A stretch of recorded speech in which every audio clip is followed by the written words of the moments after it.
Probably the biggest news about Lenovo's latest trio of portable updates is the new 12-inch size of the Yoga 720 convertible laptop.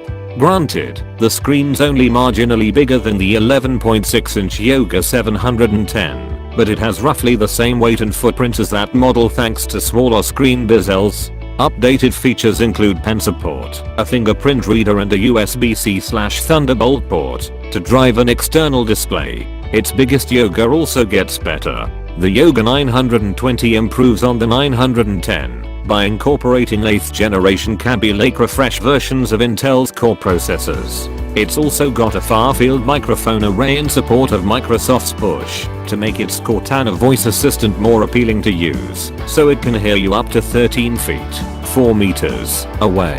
It also supports a stylus now. Lenovo's tweaked the design too, making it easier to open one-handed, moving the camera back up to the top of the display, and adding a new bronze color.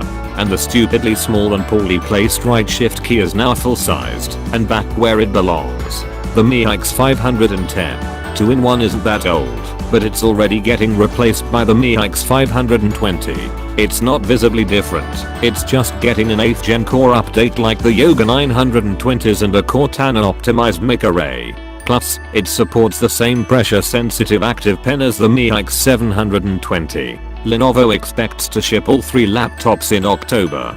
The Yoga 720 12-inch will start at $650, which converts to approximately £500 or $820. The Yoga 920 at $1,330, about £1,030 or $1,680, and the Mi X520 at $1,000, about £775 or $1,265.